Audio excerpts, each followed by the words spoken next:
রহমান রহিম আল্লাহ তাআলার নামে। রসুলের উপর যা কিছু নাজিল করা হয়েছে তা যখন এরা শোনে, তখন সত্য চেনার কারণে তুমি এদের অনেকের চোখকেই দেখতে পাবে অশ্রু সজল। নিবেদিত হয়ে তারা বলে ওঠে, হে আমাদের মালিক, আমরা ঈমান এনেছি, তুমি আমাদের নাম সত্যের সাক্ষ্যদাতাদের দলে লিখে নাও। বিশেষ করে আমরা যখন এই প্রত্যাশা করি যে আমাদের মালিক আমাদের সৎ কর্মশীলদের দলভুক্ত করে দেবেন, তখন আল্লাহ তাআলা ও তার কাছ থেকে আমাদের কাছে যা কিছু সত্য এসেছে তার উপর আমরা ঈমান আনব না কেন? অতঃপর তাদের উক্তির কারণে আল্লাহ তাআলা সন্তুষ্ট হয়ে পরকালে তাদের এমন এক জান্নাত দান করবেন যার তলদেশ দিয়ে অমীয় ঝর্ণাধারা প্রবহমান থাকবে, সেখানে তারা হবে চিরস্থায়ী। আর এটা হচ্ছে নেককার লোকদের যথার্থ পুরস্কার। অপরদিকে যারা কুফরি করেছে এবং আমার আয়াতগুলো অস্বীকার করেছে, তাকে মিথ্যা প্রতিপন্ন করেছে, তারা সবাই হবে জাহান্নামের অধিবাসী। হে ঈমানদার ব্যক্তিরা, আল্লাহ তাআলা তোমাদের জন্য যে পবিত্র জিনিসগুলো হালাল করে দিয়েছেন, তোমরা সেগুলো নিজেদের জন্য হারাম করে নিও না, আর কখনো হারামের সীমা লঙ্ঘন করো না। অবশ্যই আল্লাহ তাআলা সীমা লঙ্ঘনকারীদের অপছন্দ করেন। আল্লাহ তাআলা তোমাদের যে হালাল ও পবিত্র রিজিক দান করেছেন, তোমরা তা খাও এবং এ ব্যাপারে সে আল্লাহ তাআলার সীমারেখাকে ভয় করো যার উপর তোমরা ঈমান এনেছ। আল্লাহ তাআলা তোমাদের অর্থহীন শপথের জন্য তোমাদের পাকড়াও করবেন না, কিন্তু যে শপথ তোমরা জেনে বুঝে করো তার ব্যাপারে আল্লাহ তাআলা অবশ্যই তোমাদের পাকড়াও করবেন। এবং তার কাফফারা হচ্ছে 10 জন গরীব মিসকিনকে মধ্যম মানের খাবার খাওয়ানো, যা তোমরা সচরাচর নিজেদের পরিবার পরিজনদের খাইয়ে থাকো, কিংবা 10 জন মিসকিনকে পোশাক দান করা, অথবা একজন কৃতদাস মুক্ত করে দেয়া। যে ব্যক্তি এর কোনোটাই পাবে না তার জন্য কাফফারা হচ্ছে 3 দিন রোজা রাখা। শপথ ভাঙলে তোমাদের শপথ ভাঙার এ হচ্ছে কাফফারা। অতএব তোমরা তোমাদের শপথ সমূহ রক্ষা করো। আল্লাহ তাআলা এভাবেই তাঁর আয়াতসমূহ তোমাদের কাছে বিশদভাবে বর্ণনা করেন, যাতে করে তোমরা কৃতজ্ঞতা জ্ঞাপন করতে পারো। হে মানুষ, তোমরা যারা ঈমান এনেছ, তোমরা জেনে রেখো, মদ, জুয়া, পূজার বেদী ও ভাগ্য নির্ণায়ক স্বর হচ্ছে ঘৃণিত শয়তানের কাজ। অতএব তোমরা তা সম্পূর্ণরূপে বর্জন করো।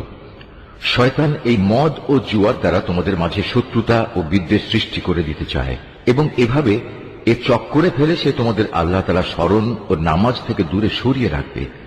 তোমরা কি এ কাজ থেকে ফিরে আসবে না? তোমরা সর্ববিষয়ে আল্লাহর আনুগত্য করো তার রাসূলের। মদ ও জুয়ার ব্যাপারে সতর্ক থেকো। আর তোমরা যদি রাসূলের নির্দেশনা থেকে মুখ ফিরিয়ে নাও, তাহলে জেনে রাখো, আমার রাসূলের দায়িত্ব হচ্ছে সুস্পষ্টভাবে আমার কথাগুলো পৌঁছে দেয়া। যারা ঈমান এনেছে এবং নেক কাজ করেছে, এই নিষেধাজ্ঞা জারির আগে তারা যা কিছু খেয়েছে তার জন্য তাদের উপর কোনোই গুনাহ নেই।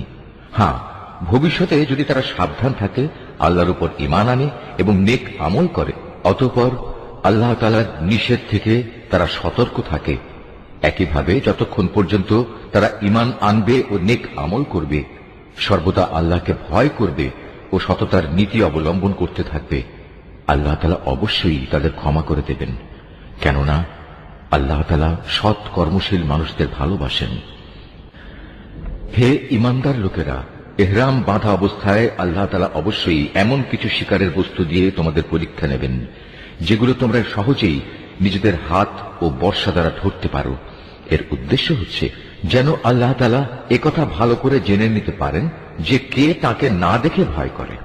সুতরাং এর পরেও যদি কেউ সীমা লঙ্ঘন করে, তার জন্য যন্ত্রণাদায়ক আযাব রয়েছে।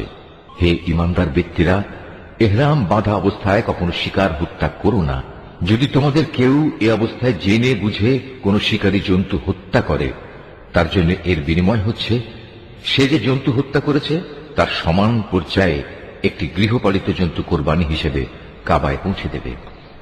যার ফয়সালা করবে তোমাদের দুজন ন্যায়বান বিচারক ব্যক্তি, কিংবা তার জন্য কাফারা হবে কয়েকজন গরিব মিসকিনকে খাওয়ানো অথবা সমপরিমাণ রোজা রাখা, যাতে করে সে আপন কৃতকর্মের স্বাদ গ্রহণ করতে সক্ষম হয়। এ নিষেধাজ্ঞা জারির আগে যা কিছু গত হয়ে গেছে আল্লাহ তাআলা তা মাফ করে দিয়েছেন, কিন্তু এরপর যদি কেউ এর পুনরাবৃত্তি করে তাহলে আল্লাহ তাআলা অবশ্যই তার কাছ থেকে প্রতিশোধ নেবেন। আর আল্লাহ তাআলা পরাক্রমশালী ও প্রতিশোধ গ্রহণে প্রবল শক্তিমান। তোমাদের জন্য সমুদ্রের শিকার হালাল করা হয়েছে এবং তার খাবার হচ্ছে তোমাদের জন্য ও সমুদ্রের পর্যটকদের জন্য উৎকৃষ্ট সম্পদ। মনে রাখবে, যতক্ষণ পর্যন্ত তোমরা ইহরাম বাঁধা অবস্থায় থাকবে ততক্ষণ পর্যন্ত শুধু স্থলভাগের শিকারই তোমাদের জন্য হারাম থাকবে।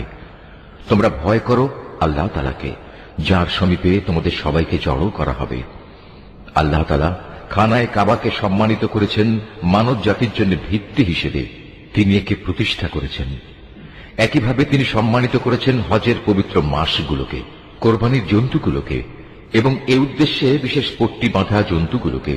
এসব বিধান এজন্যই দেয়া হয়েছে যাতে করে তোমরা একথা জেনে নিতে পারো যে আকাশমালা ও পৃথিবীর যেখানে যা কিছু আছে আল্লাহ তাআলা তা সবই জানেন। আর নিশ্চয়ই আল্লাহ তাআলা সব বিষয়ে সর্বজ্ঞ। তোমরা জেনে রাখো, আল্লাহ তাআলা শাস্তি দানের ব্যাপারে যেমনি কঠোর, তেমনি পুরস্কারের বেলায় আল্লাহ তাআলা অত্যন্ত ক্ষমাশীল ও পরম দয়ালু। রসুলের দায়িত্ব হেদায়েতের বাণী পৌঁছে দেওয়া ছাড়া আর কিছুই নয়। আর তোমরা যা কিছু প্রকাশ করো, যা কিছু গোপন রাখো, আল্লাহ তাআলা তা সবই জানেন। হে রসুল, তুমি বলো, পাক এবং নাপাক জিনিস কখনো সমান হতে পারে না। নাপাক জিনিসের প্রাচুর্য যতই তোমাকে চমৎকৃত করুক না কেন। অতএব হে জ্ঞানবান মানুষেরা, তোমরা আল্লাহকে ভয় করো।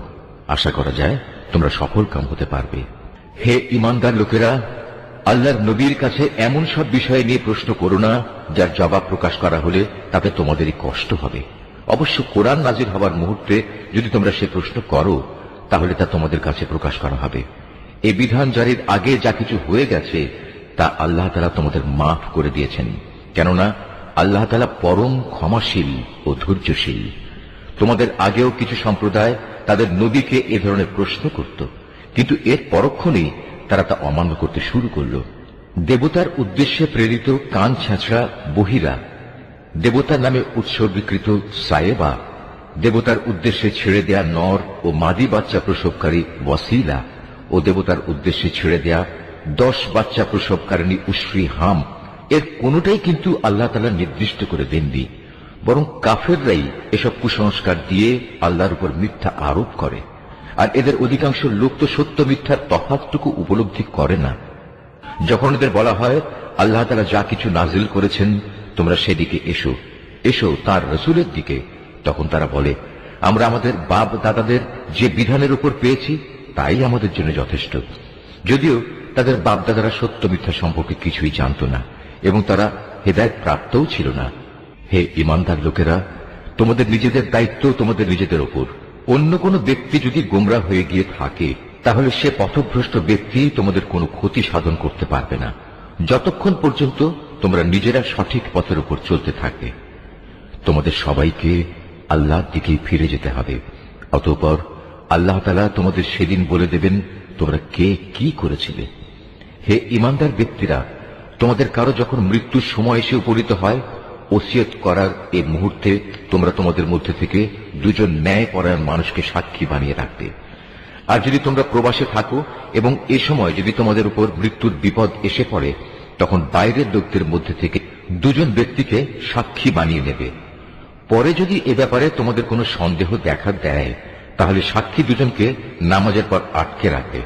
অতঃপর তারা আল্লাহর নামে কসম করে বলবে, আমরা কোনো স্বার্থের খাতিরে এ সাক্ষ্য বিক্রি করব না। এর কোনো পক্ষ আমাদের ঘনিষ্ঠ আত্মীয় হলেও নয়। আমরা আল্লাহর জন্য এ সাক্ষ্য গোপন করব না। আমরা যদি তেমন কিছু করি তাহলে আমরা গুনাহগারদের দলে শামিল হয়ে যাব। পরে যদি এই কথা প্রকাশ পায় এ বাইরের 2জন সাক্ষী অপরাধে লিপ্ত ছিল, তাহলে আগে যাদের স্বার্থহানি ঘটেছিল তাদের মধ্যে থেকে 2জন সাক্ষী তাদের স্থলাভিষিক্ত হবে।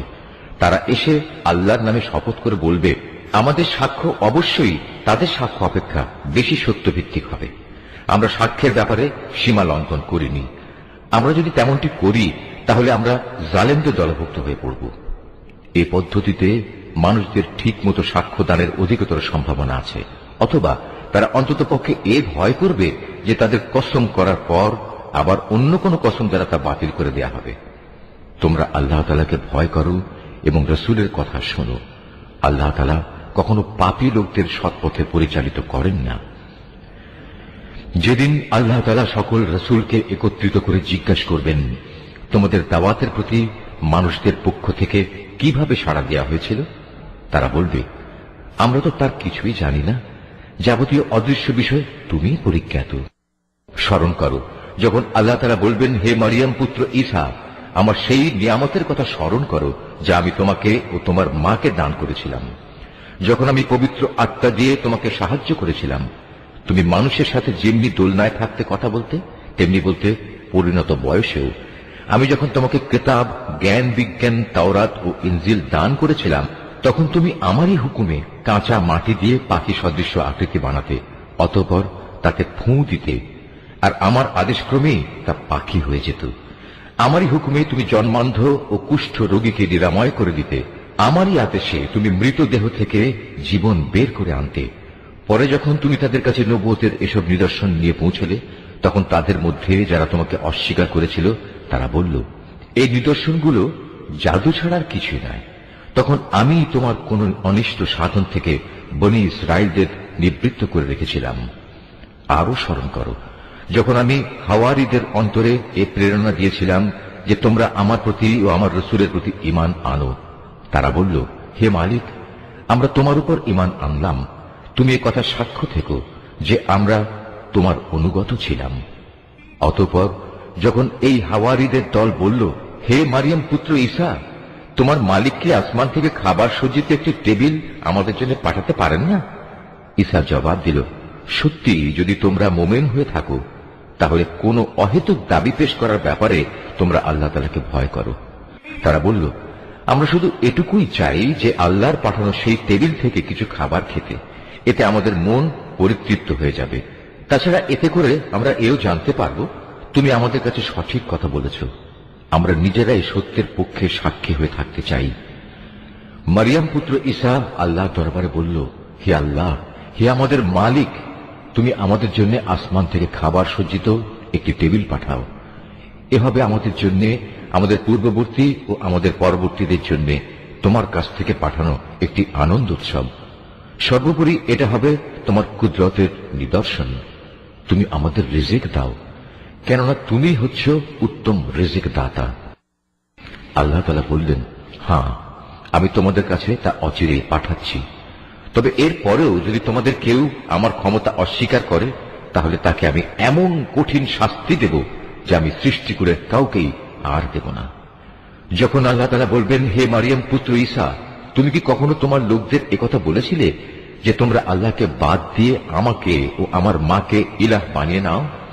এ কথার উত্তরে সে বলবে, হে আল্লাহ, সমগ্র পবিত্রতা তোমার জন্য। এমন কোন কথা আমার পক্ষে শোভা পেত না যে কথা বলার আমার কোনো অধিকারই ছিল না। যদি আমি তাদের এমন কোনো কথা বলতামই, তাহলে তুমি তো অবশ্যই তা জানতে। নিশ্চয়ই তুমি তা জানো আমার মনে যা কিছু আছে, কিন্তু আমি তো জানি না তোমার মনে কি আছে। যাবতীয় গোপন বিষয় অবশ্যই তুমি সম্যক জ্ঞাত আছো। তুমি আমাকে যা কিছু বলতে হুকুম করেছ, আমি তো তাদের তাছাড়া অন্য কিছুই বলিনি। আর সে কথা ছিল, তোমরা শুধু আল্লাহ তাআলার ইবাদত করো, যিনি আমার মালিক, তোমাদেরও মালিক। আমি যতদিন তাদের মধ্যে ছিলাম, ততদিন তো আমি নিজেই তাদের কার্যকলাপে সাক্ষী ছিলাম, কিন্তু যখন তুমি আমাকে তুলে নিলে, তখন তুমিই ছিলে তাদের উপর একক নিগাহবান। যাবতীয় ক্রিয়াকর্মের তুমিই ছিলে একক খবরদার। আজ তাদের অপরাধের জন্য তুমি যদি তাদের শাস্তি দাও, দিতে পারো, কারণ তারা তো তোমারই বান্দা। আর তুমি যদি তাদের ক্ষমা করে দাও, তাও তোমার মর্জি। তুমিই হচ্ছ বিপুল ক্ষমতাশালী, প্রজ্ঞাময়। আল্লাহ তাআলা বলবেন, হ্যাঁ, এ হচ্ছে সেদিন যেদিন সত্যাশ্রয়ী ব্যক্তিরা তাদের সততার জন্য প্রচুর কল্যাণ লাভ করবে। আর সে কল্যাণ হচ্ছে তাদের জন্য এমন সুরম্য জান্নাতের ব্যবস্থা করে রাখা হয়েছে, যার তলদেশ দিয়ে অমিয় ঝর্ণাধারা প্রবাহিত থাকবে। সেখানে তারা চিরদিন থাকবে। আল্লাহ তাআলা তাদের উপর সন্তুষ্ট থাকবেন এবং তারাও আল্লাহর উপর সন্তুষ্ট থাকবে। বস্তুত এ হচ্ছে এক মহা সাফল্য। আকাশমালা ও জমিন এবং এর মধ্যবর্তী সমগ্র সৃষ্টি লোকের বাদশাহিত আল্লাহর জন্যই, এবং তিনি সবকিছুর উপর শক্তিমান।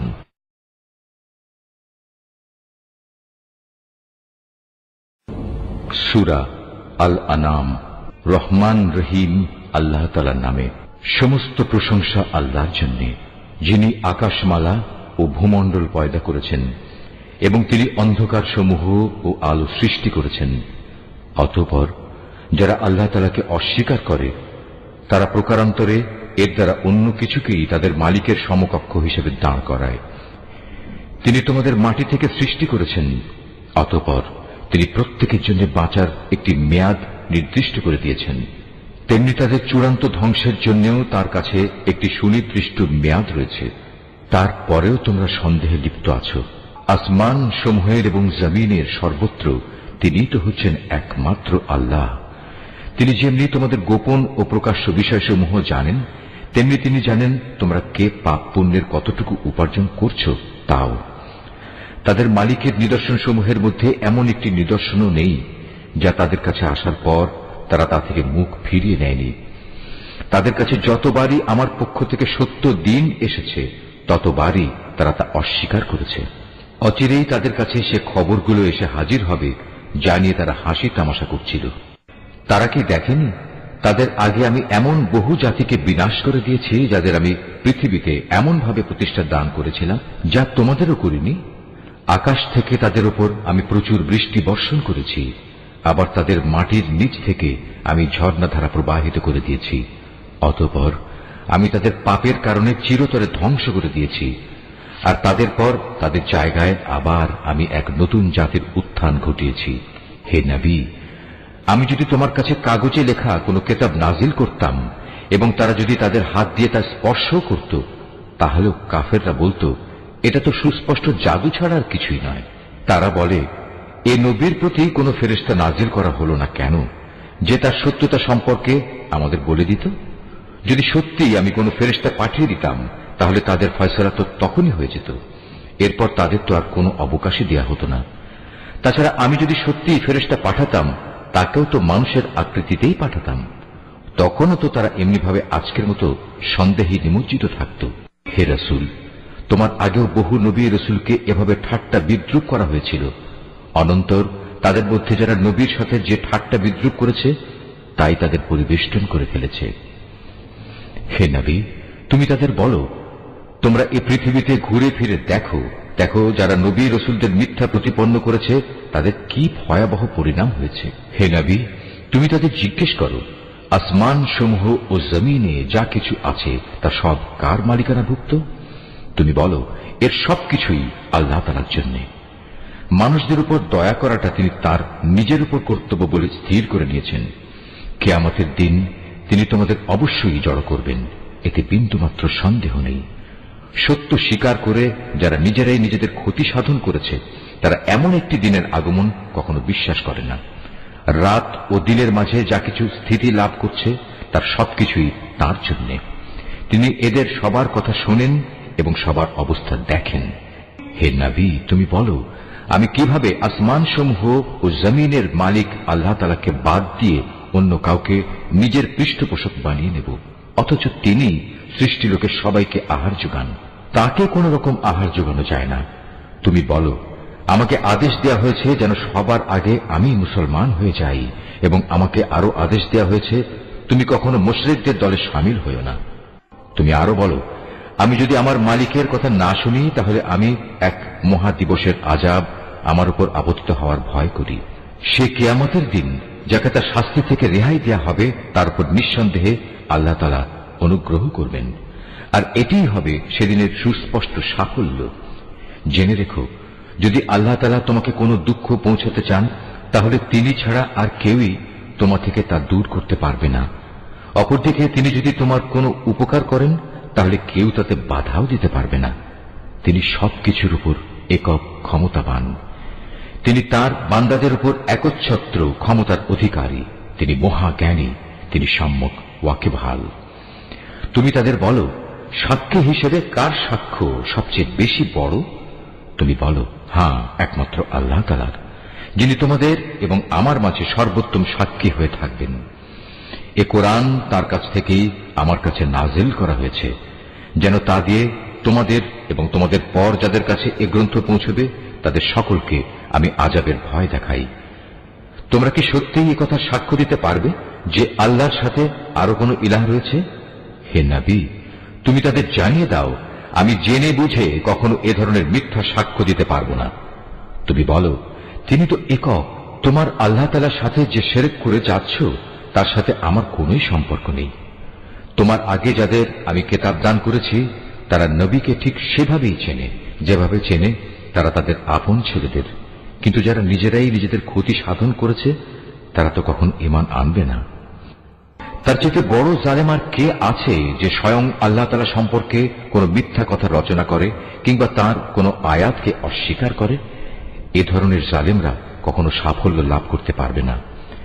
একদিন আমি তাদের সবাইকে একত্রিত করব, অতঃপর মুশরিকদের উদ্দেশ্য করে আমি বলবো, তারা সবাই আজ কোথায় যাদের তোমরা দুনিয়ার জীবনে আমার সাথে শরীক মনে করতে? অতঃপর তাদের সেদিন একথা বলা ছাড়া কোনো যুক্তিই থাকবে না যে আল্লাহ তাআলার কসম, যিনি আমাদের মালিক, আমরা কখনো মুশরিক ছিলাম না। হে নবী, তুমি চেয়ে দেখো কিভাবে আজ লোকগুলো আযাব থেকে বাঁচার জন্য নিজেরাই নিজেদের মিথ্যা প্রতিপন্ন করছে, এবং এও দেখো তাদের নিজেদের রচনা করা মিথ্যা কিভাবে আজ নিষ্ফল হয়ে যাচ্ছে। তাদের মধ্যে এমন কিছু লোকও আছে যে মনে হয় তোমার কথা কান দিয়ে শুনছে, কিন্তু আসলে আমি তাদের মনের উপর পর্দা ঢেলে দিয়েছি, যার কারণে তারা কিছুই উপলব্ধি করতে পারে না। আমি তাদের কানেও ছিপি এঁটে দিয়েছি। মূলত তারা যদি আল্লাহর সব নিদর্শন দেখেও নেয় তবু তারা তার প্রতি ঈমান আনবে না। এমনকি তারা যখন তোমার সামনে আসবে তখন তোমার সাথে বিতর্কে লিপ্ত হবে। কোরআনের আয়াত সম্পর্কে কাফেররা বলবে, এ তো পুরনো দিনের গল্প কথা ছাড়া আর কিছুই নয়। তারা যেমন নিজেদের তা শোনা থেকে বিরত রাখে তেমনি অন্যদেরও তা থেকে দূরে রাখে। মূলত এ আচরণে তারা নিজেদেরই ধ্বংস সাধন করছে, অথচ তারা কোনো খবরই রাখে না। তুমি যদি সত্যিই তাদের দেখতে পেতে যখন এই হতভাগ্য ব্যক্তিদের জ্বলন্ত আগুনের পাশে এনে দাঁড় করানো হবে, তখন তারা চিৎকার করে বলবে, হায়, যদি আমাদের আবার দুনিয়ায় ফেরত পাঠানো হতো তাহলে আমরা আর কখনো আমাদের মালিকের আয়াতসমূহকে মিথ্যা প্রতিপন্ন করতাম না এবং আমরা অবশ্যই ঈমানদার লোকদের দলে শামিল হয়ে যেতাম। এর আগে যা কিছু তারা গোপন করে আসছিল আজ তা তাদের সামনে উন্মুক্ত হয়ে গেল। আসলে যদি তাদের আবার দুনিয়ায় ফেরত পাঠানো হয় তবু তারা তাই করে বেড়াবে যা থেকে তাদের নিষেধ করা হয়েছিল। তারা আসলেই মিথ্যাবাদী। এই লোকগুলো আরো বলে, আমাদের পার্থিব জীবনই হচ্ছে একমাত্র জীবন, আমরা কখনোই পুনর্জীবিত হব না। হায়, তুমি যদি সত্যি সেই দৃশ্য দেখতে পেতে যখন তাদেরকে তাদের মালিকের সামনে দাঁড় করানো হবে এবং তিনি তাদের জিজ্ঞেস করবেন, আজ বলো, এ দিনটি কি সত্য নয়? তারা বলবে, হ্যাঁ, আমাদের মালিকের শপথ, এটা সত্য। তিনি বলবেন, তাহলে আজ সে কঠিন আযাব ভোগ করো যা তোমরা সবসময় অবিশ্বাস করতে। অবশ্যই তারা ভীষণভাবে ক্ষতিগ্রস্ত হয়ে পড়েছে যারা আল্লাহর সামনাসামনি হওয়াকে মিথ্যা বলেছে। আর একদিন যখন সত্যি সত্যি কিয়ামতের ঘণ্টা হঠাৎ করে তাদের সামনে এসে হাজির হবে তখন তারা বলবে, হায় আফসোস, দুনিয়ায় এই দিনটিকে আমরা কতই না অবহেলা করেছি। সেদিন তারা নিজেদের পাপের বোঝা নিজেদের পিঠেই বয়ে বেড়াবে। কত ভারী ও নিকৃষ্ট বোঝা হবে সেটি যা তারা সেদিন বয়ে বেড়াবে। আর এ বৈষয়িক জীবন এ তো নিছক কিছু খেল তামাশা ছাড়া আর কিছুই নয়। মূলত পরকালের বাড়িঘরই তাদের জন্য উৎকৃষ্ট যারা আল্লাহ তাআলাকে ভয় করে। তোমরা কি মোটেই অনুধাবন করো না? হে রাসূল, আমি জানি এই লোকগুলো যেসব অহেতুক কথাবার্তা বলে তা তোমাকে কত পীড়া দেয়, কিন্তু তুমি কি জানো এরা এসব বলে শুধু তোমাকে মিথ্যা সাব্যস্ত করছে না, বরং এই জালেমরা এর মাধ্যমে আল্লাহ তাআলার আয়াতকেই অস্বীকার করছে।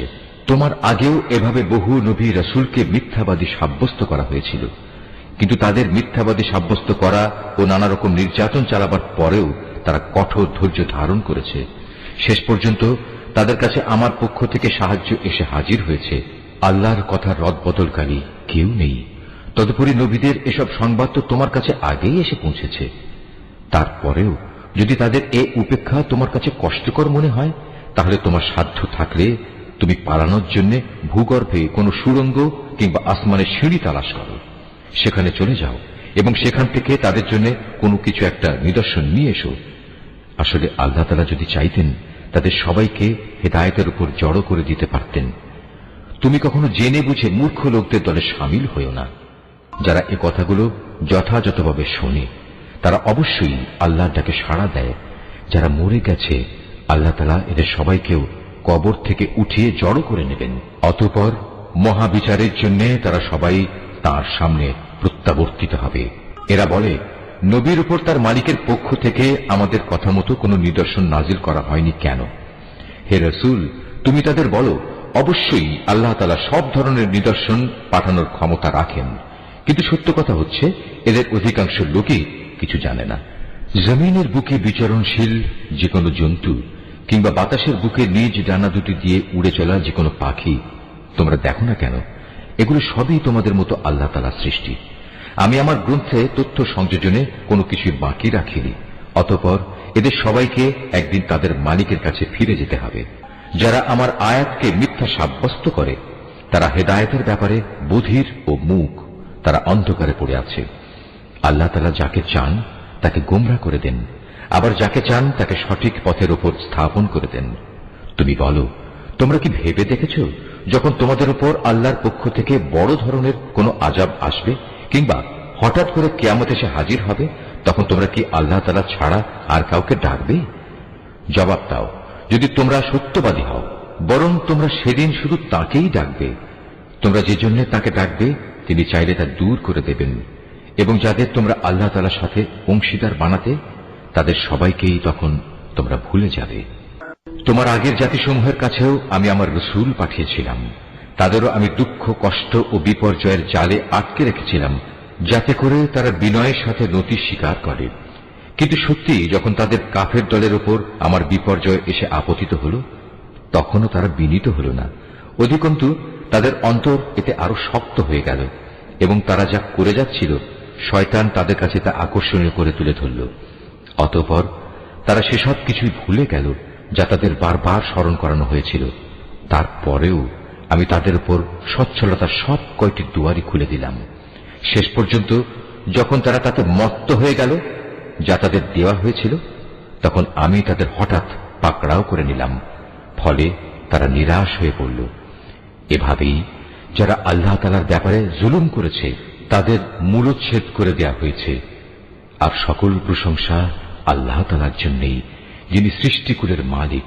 হে রাসূল, তাদের তুমি বলো, তোমরা কি একথা ভেবে দেখেছ যদি আল্লাহ তাআলা কখনো তোমাদের শোনার ও দেখার ক্ষমতা কেড়ে নেন এবং তোমাদের অন্তরসমূহের উপর মোহর মেরে দেন, তবে আল্লাহ তাআলা ছাড়া তোমাদের দ্বিতীয় কোনো ইলাহ আছে কি যে তোমাদের এসব কিছু ফিরিয়ে দিতে পারবে? লক্ষ্য করো কিভাবে আমার আয়াতসমূহ আমি খুলে খুলে বর্ণনা করছি। আশ্চর্যের বিষয়, এ সত্ত্বেও তারা মুখ ফিরিয়ে নিচ্ছে। তুমি বলো, তোমরা চিন্তা করে দেখেছ কি যদি কখনো অকস্মাৎ কিংবা প্রকাশ্যভাবে আল্লাহর আযাব তোমাদের উপর আপতিত হয়, তাতে কতিপয় জালেম সম্প্রদায়ের লোক ব্যতীত অন্য কাউকে ধ্বংস করা হবে কি? আমি তো রসুলদের জান্নাতের সুসংবাদবাহী ও জাহান্নামের সতর্ককারী ছাড়া অন্য কোনো হিসাবে পাঠাই না।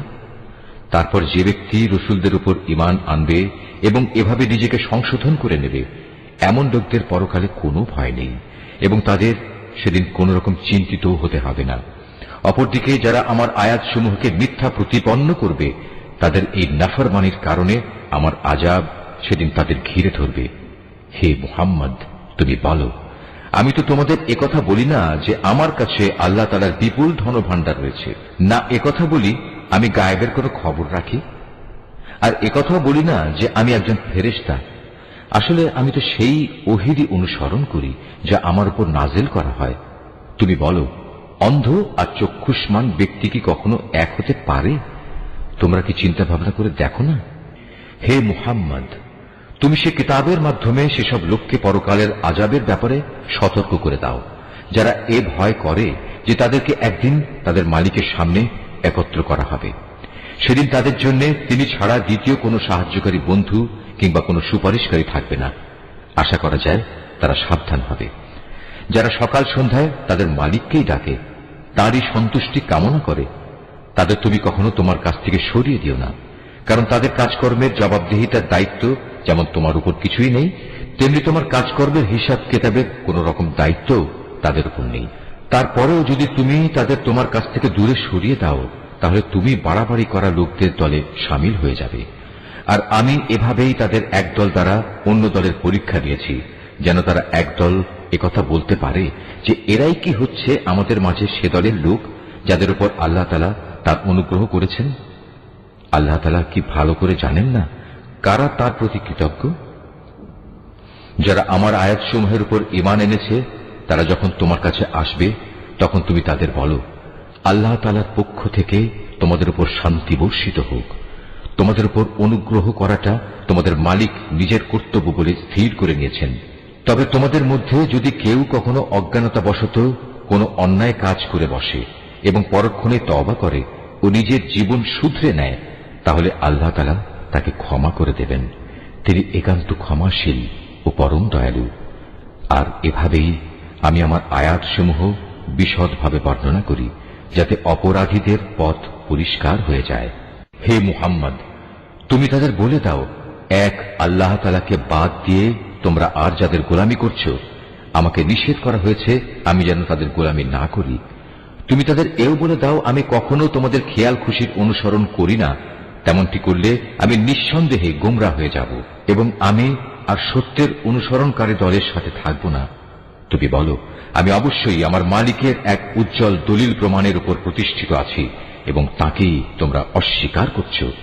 তাকে অস্বীকার করার পরিণাম যা তোমরা দ্রুত দেখতে চাও তা ঘটানোর ক্ষমতা আমার কাছে নেই।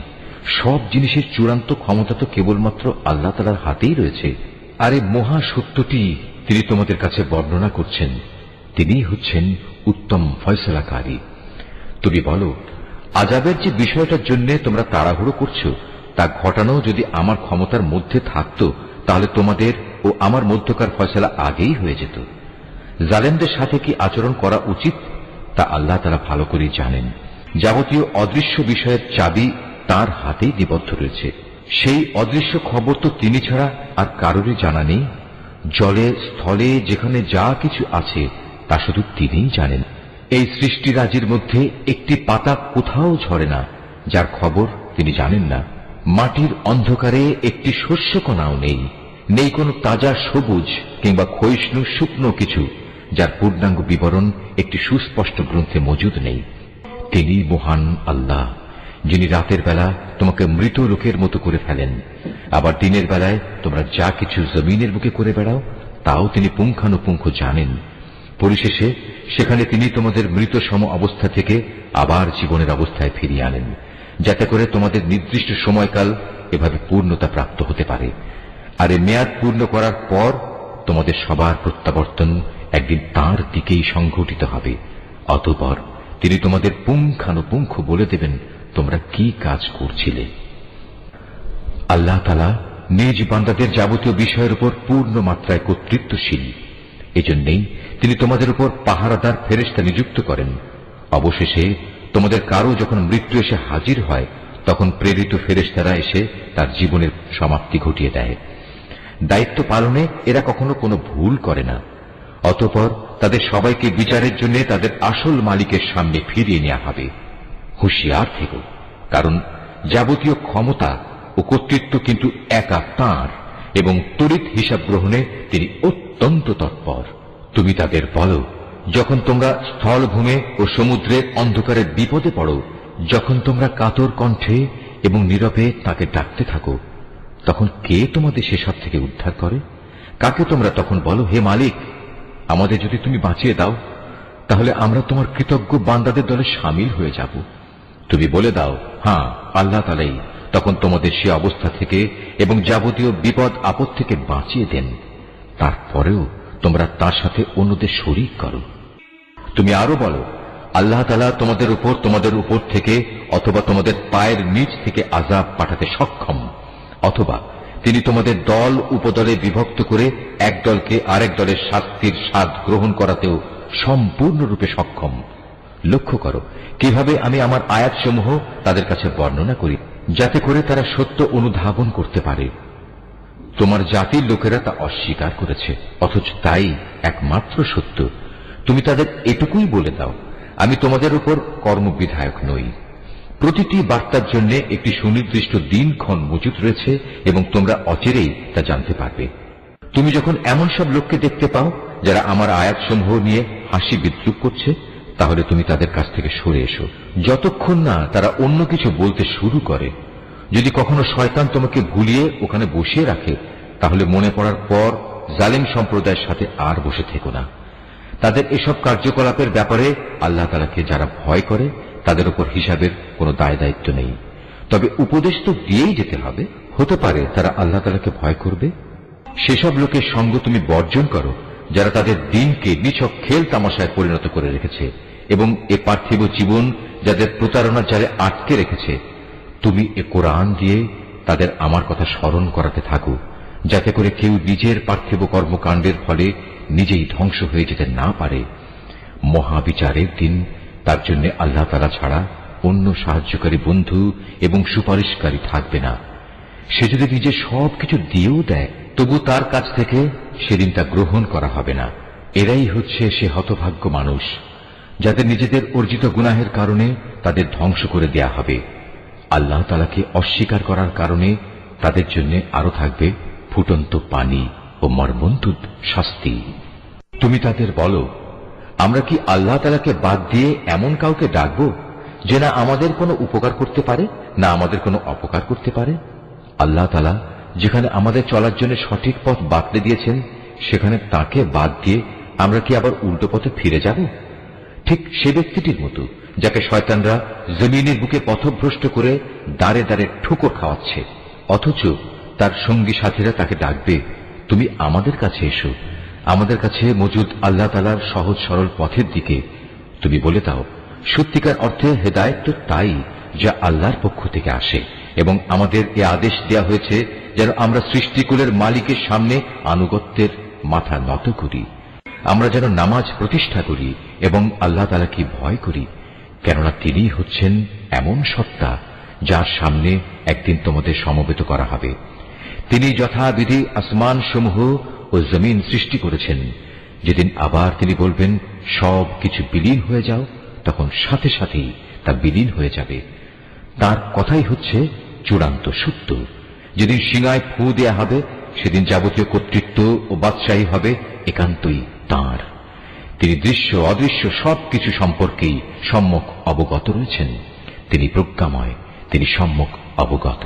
স্মরণ করো যখন ইব্রাহিম তার পিতা আজরকে বলল, তুমি কি মূর্তিগুলোকে মাবুদ বানিয়ে নিয়েছ? আমি তো দেখতে পাচ্ছি তুমি ও তোমার সম্প্রদায়ের লোকেরা স্পষ্ট গুমরাহিতে নিমজ্জিত রয়েছ। এভাবে আমি ইব্রাহিমকে আকাশসমূহ ও জমিনের যাবতীয় পরিচালন ব্যবস্থা দেখাতে চেয়েছিলাম, যেন সে নিশ্চিত বিশ্বাসীদের দলে সামিল হয়ে যেতে পারে। যখন তার উপর আঁধার ছেয়ে রাত এলো, তখন সে একটি তারকা দেখতে পেল। তারকাটি দেখেই সে বলে উঠল, এ বুঝি আমার মালিক। কিন্তু কিছুক্ষণ পরেই যখন তারকাটি ডুবে গেল, তখন সে কিছুটা দ্বিধাগ্রস্ত হয়ে বলল, যা ডুবে যায় তাকে তো আমি আমার মালিক বলে পছন্দ করতে পারি না। এবার যখন সে আকাশে একটি ঝলমলে চাঁদ দেখল, তখন বলল, হ্যাঁ, এই মনে হয় আমার মালিক। অতঃপর এক পর্যায়ে যখন তাও ডুবে গেল, তখন সে বলল, আমার রব যদি আমাকে সঠিক পথের দিশা না দেখান, তাহলে অবশ্যই আমরা গোমরা লোকদের দলে সামিল হয়ে যাব। এরপর দিনের বেলায় সে যখন দেখল একটি আলোকোজ্জ্বল সূর্য, এবং দেখেই বলতে লাগলো, মনে হচ্ছে এ আমার মালিক, কারণ এ যাবৎ যা দেখেছি এটা তার সবগুলোর বড়। সন্ধ্যা ঘনিয়ে আসতে আসতে তাও যখন ডুবে গেল, তখন ইব্রাহিম নতুন বিশ্বাসে বলীয়ান হয়ে নিজের জাতিকে ডেকে বলল, হে আমার সম্প্রদায়ের লোকেরা, তোমরা যেসব কিছুকে আল্লাহ তাআলার সাথে অংশীদার বানাও, আমি তা থেকে সম্পূর্ণ মুক্ত। আমি নিষ্ঠার সাথে সেই মহান সার্বভৌম মালিকের দিকেই আমার মুখ ফিরিয়ে নিচ্ছি, যিনি এই আসমান সমূহ ও জমিন সহ চাঁদ, সূরজ, গ্রহ, তারা সবকিছু পয়দা করেছেন। আমি এখন আর মুশরিকদের দলভুক্ত নই। এরপরে তার জাতির লোকেরা তার সাথে আল্লাহ তাআলার ব্যাপারে বিতর্ক শুরু করে দিল। জবাবে সে বলল, তোমরা কি আমার সাথে স্বয়ং কুল মাখলুকাতের মালিক আল্লাহ তাআলার ব্যাপারে তর্ক করছো, অথচ তিনিই আমাকে সঠিক পথের দিশা দিয়েছেন। আমি এখন আর তোমাদের মাবুদদের ডরাই না, যাদের তোমরা আল্লাহ তাআলার কাজে অংশীদার মনে করো। অবশ্য আমার মালিক যদি অন্য কিছু চান, সেটা আলাদা কথা। আমার মালিকের জ্ঞান সব কিছুর উপর পরিব্যাপ্ত। এরপরেও কি তোমরা সতর্ক হবে না? তোমরা যাকে আল্লাহ তাআলার সাথে অংশীদার করো, তাকে আমি কিভাবে ভয় করব? অথচ তোমরা আল্লাহ তাআলার সাথে অন্যদের শরীক করতে ভয় পাও না, যাদের ব্যাপারে আল্লাহ তাআলা কোনো প্রমাণপত্র তোমাদের কাছে পাঠাননি। এ অবস্থায় তোমরাই বলো, আমাদের এই উভয় দলের মধ্যে কোন দলটি দুনিয়া ও আখিরাতে নিরাপত্তা লাভের বেশি অধিকারী? বলো, যদি তোমাদের কিছু জানা থাকে। যারা ঈমান এনেছে এবং যারা তাদের ঈমানকে জুলুমের কালিমা দিয়ে কলুষিত করেনি, তারাই হচ্ছে দুনিয়া ও আখিরাতে নিরাপত্তা লাভের অধিকারী। মূলত তারাই হচ্ছে হেদায়েত প্রাপ্ত। এ ছিল শিরক সম্পর্কিত আমার সেই অকাট্য যুক্তি, যা আমি ইব্রাহিমকে তার জাতির উপর দান করেছিলাম। এভাবেই আমি আমার জ্ঞান দিয়ে যাকে ইচ্ছা তাকে সমুন্নত করি। তোমার মালিক প্রবল প্রজ্ঞাময়, কুশলী। অতঃপর আমি তাকে দান করেছি ইসহাক ও ইয়াকুবের মতো দুইজন সুপুত্র। এদের সবাইকেই আমি সঠিক পথের দিশা দিয়েছিলাম। এদের আগে আমি নূহকেও হেদায়েতের পথ দেখিয়েছি। অতঃপর তার বংশের মাঝে দাউদ, সুলাইমান, আইয়ুব, ইউসুফ, মুসা এবং হারুনকেও আমি হেদায়েত দান করেছি। আর এভাবেই আমি সৎ কর্মশীলদের পুরস্কার দিয়ে থাকি। জাকারিয়া, ইয়াহিয়া, ঈসা এবং ইলিয়াসকেও আমি সঠিক পথ দেখিয়েছিলাম। এরা সবাই ছিল নেককারদের দলভুক্ত। আরো সৎ পথ দেখিয়েছিলাম ইসমাইল, ইয়াসা, ইউনুস এবং লূতকেও। এদের সবাইকেই আমি নবুয়ত দিয়ে সৃষ্টিকুলের উপর বিশেষ মর্যাদা দান করেছিলাম। এদের পূর্বপুরুষ, এদের পরবর্তী বংশধর ও এদের ভাই বন্ধুদেরও নেতৃত্বের জন্য নানাভাবে পুরস্কৃত করেছিলাম। আমি এদেরকেই বাছাই করে নিয়েছিলাম এবং সেজন্যই আমি এদের সবাইকে সরল পথে পরিচালিত করেছিলাম। এ হচ্ছে আল্লাহ তাআলার হেদায়েত। নিজ বান্দাদের মাঝে যাকে চান তিনি তাকেই এ হেদায়েত দান করেন। কিন্তু তারা যদি শিরক করত, তাহলে তাদের যাবতীয় কর্ম অবশ্যই নিষ্ফল হয়ে যেত। এরাই ছিল সেসব লোক যাদের আমি কিতাব, প্রজ্ঞা ও নবুয়ত দান করেছি। আজ যদি তারা তা অস্বীকার করে, তাতে আমার কোনোই ক্ষতি নেই। আমি তো অতীতে এমন এক সম্প্রদায়ের উপর এ দায়িত্ব অর্পণ করেছিলাম যারা কখনো এগুলো প্রত্যাখ্যান করেনি। আল্লাহ তাআলা এদের সবাইকে সৎ পথে পরিচালিত করেছেন। অতএব হে মুহাম্মদ, তুমি এদের পথেরই অনুসরণ করো এবং বলো, এজন্য আমি তোমাদের কাছ থেকে কোনো পারিশ্রমিক চাই না। আসলে এ হচ্ছে দুনিয়ার মানুষের জন্য একটি স্মরণিকা মাত্র। তারা আল্লাহ তাআলাকে তার যথাযোগ্য মর্যাদা দান করেনি। বিশেষ করে যখন তারা বলল আল্লাহ তাআলা কোনো মানুষের উপর কোনো বস্তু গ্রন্থই নাজিল করেননি, তুমি তাদের জিজ্ঞেস করো, যদি তাই হয় তাহলে মুসার আনিত কিতাব, যা মানুষের জন্য ছিল এক আলোকবর্তিকা ও পথ নির্দেশ, যা তোমরা কাগজের পাতায় লিখে রাখতে, যার কিছু অংশ তোমরা মানুষের সামনে প্রকাশ করতে এবং অধিকাংশই গোপন করে রাখতে। সর্বোপরি সে কিতাব দ্বারা তোমাদের এমন সব জ্ঞান শিক্ষা দেয়া হতো যার কিছুই তোমরা জানতে না এবং তোমাদের পূর্বপুরুষেরাও জানত না। তা কে নাজিল করেছেন? তুমি বলো, আল্লাহ তাআলাই তা নাজিল করেছেন। হে নবী, তুমি তাদের এ নিরর্থক আলোচনায় মত্ত থাকতে দাও। এটি এক বরকতপূর্ণ গ্রন্থ যা আমি তোমার কাছে পাঠিয়েছি।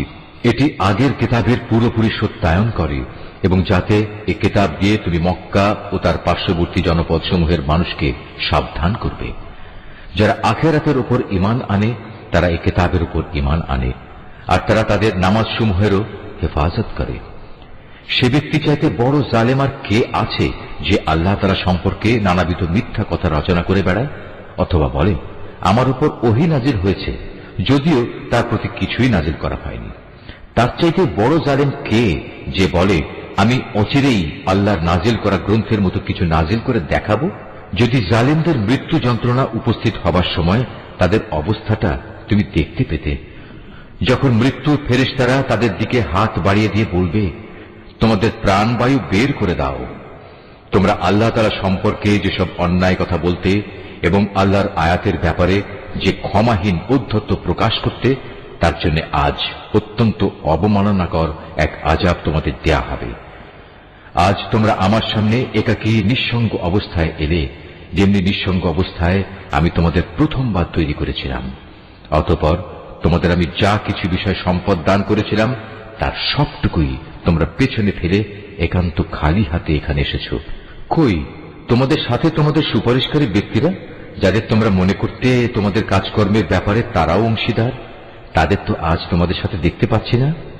বস্তুত তাদের এবং তোমাদের মধ্যেকার সেই মিথ্যা সম্পর্ক আজ ছিন্ন ভিন্ন হয়ে গেছে, এবং তাদের ব্যাপারে তোমরা যা ধারণ করতে তাও আজ নিষ্ফল প্রমাণিত হয়ে গেছে। অবশ্যই আল্লাহ তাআলা শস্য বীজ ও আঁটিগুলো অঙ্কুরিত করেন। তিনি নির্জীব কিছু থেকে জীবন্ত কিছু বের করে আনেন, আবার তিনি জীবন্ত কিছু থেকে প্রাণহীন কোনো কিছু নির্গত করেন। এই সৃষ্টি কৌশলের মালিক হচ্ছেন আল্লাহ তাআলা। এর পরেও তোমরা কোথায় কোথায় ঠোকর খাচ্ছ বলো? রাতের আঁধার ভেদ করে তিনি উষার উন্মেষ ঘটান। তিনি রাতকে তোমাদের বিশ্রামের জন্য নির্দিষ্ট করে দিয়েছেন, এবং তোমাদের হিসাব কিতাবের জন্য তিনি পয়দা করেছেন চাঁদ ও সূরজকে। এ সব কিছুই হচ্ছে মহাপরাক্রমশালী ও জ্ঞানী আল্লাহ তাআলার নির্ধারণ করা বিষয়।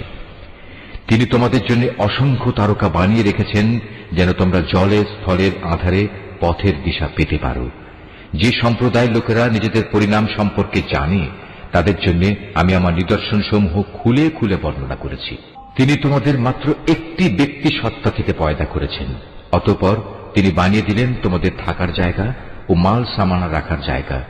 জ্ঞানী লোকদের জন্য আমি আমার নিদর্শনগুলো এভাবেই বিস্তারিতভাবে বর্ণনা করে থাকি। তিনি আসমান থেকে পানির ধারা নাজিল করেন, অতঃপর সে পানি দিয়ে আমি সব রকমের উদ্ভিদ ও গাছপালা জন্মানোর ব্যবস্থা করি। তা থেকে সবুজ শ্যামল পাতা উদ্গত করি, পরে তা থেকে পরস্পর জড়ানো ঘন শস্য দানাও সৃষ্টি করি, এবং ফলের ভারে নুয়ে পড়া খেজুরের গোছা বের করে আনি। আঙুরের উদ্যানমালা, জলপাই ও আনার পয়দা করি। এগুলো একে অন্যের সদৃশ্য হয়, আবার একটার সাথে আরেকটার গড় মিলও থাকে। গাছ যখন সুশোভিত হয় তখন একসময় তা ফলবান হয়, আবার যখন ফলগুলো পাকতে শুরু করে তখন তোমরা এই সৃষ্টি নৈপুণ্য দেখো। অবশ্যই এতে ঈমানদার লোকদের জন্য বহু নিদর্শন রয়েছে। তারা জিনকে আল্লাহর সাথে শরীক মনে করে, অথচ আল্লাহ তাআলাই জিনদের পয়দা করেছেন।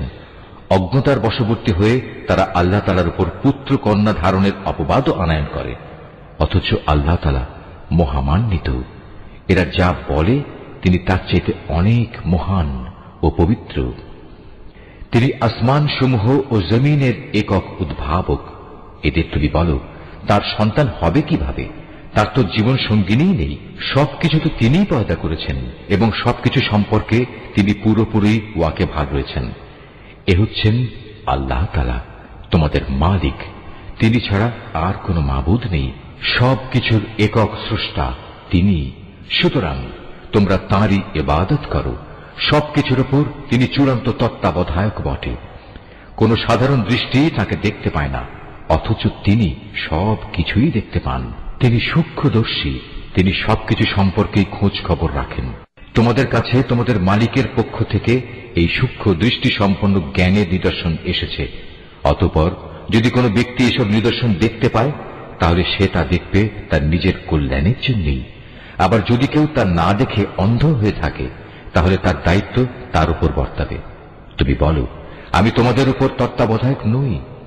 আমি এভাবেই আমার আয়াতগুলো তোমাদের কাছে বিধৃত করি, যাতে করে কাফেররা একথা বলতে পারে তুমি এসব কথা ভালো করেই পড়ে এসেছ, এবং যারা জ্ঞানী তাদের জন্য যেন আমি আমার আয়াতসমূহ সুস্পষ্ট করে দিতে পারি। হে মুহাম্মদ, তুমি শুধু তারই অনুসরণ করো যা তোমার মালিকের কাছ থেকে তোমার কাছে নাজিল করা হয়েছে। আল্লাহ তাআলা ছাড়া অন্য কোনো মাবুদ নেই। এরপরেও যারা শিরকে লিপ্ত, তাদের তুমি পুরোপুরি এড়িয়ে চলো। আল্লাহ তাআলা যদি চাইতেন তাহলে এরা কেউই তার সাথে শিরক করত না। আর আসলে আমি তোমাকে তাদের উপর পাহারাদার নিযুক্ত করে পাঠাইনি। সত্যি কথা হচ্ছে, তুমি তো তাদের উপর কোনো অভিভাবক নাও। তারা আল্লাহ তাআলার বদলে যাদের ডাকে তাদের তোমরা কখনো গালিগালাজ করো না, নইলে অজ্ঞতার বশবর্তী হয়ে না জেনে আল্লাহ তাআলাকে তারা গালি দেবে। আমি প্রত্যেক জাতির কাছেই তাদের নিজেদের কার্যকলাপ সুশোভন করে রেখেছি। অতঃপর সবাইকেই তাদের মালিকের কাছে ফিরে যেতে হবে। অতঃপর তিনি তাদের বলে দেবেন তারা দুনিয়ার জীবনে কি করে এসেছে। এরা আল্লাহর নামে কঠিন শপথ করে বলে, যদি তাদের কাছে কোনো নিদর্শন আসে তাহলে অবশ্যই তারা তার উপর ঈমান আনবে। তুমি বলো, নিদর্শন পাঠানো সম্পূর্ণ তো আল্লাহ তাআলার নিজস্ব ব্যাপার। কে তোমাকে বুঝিয়ে দেবে যে নিদর্শন এলেও এরা কখনো ঈমান আনবে না? আমি অচিরেই তাদের অন্তঃকরণ ও দৃষ্টি শক্তিকে অন্যদিকে ফিরিয়ে দেব। যেমন তারা প্রথমবারেই এ কোরআনের উপর ঈমান আনেনি এবং আমি তাদের অবাধ্যতার আবর্তে ঘুরপাক খাওয়ার জন্য ছেড়ে দেব। নিশ্চয়ই আল্লাহ যা বলেছেন সত্য বলেছেন।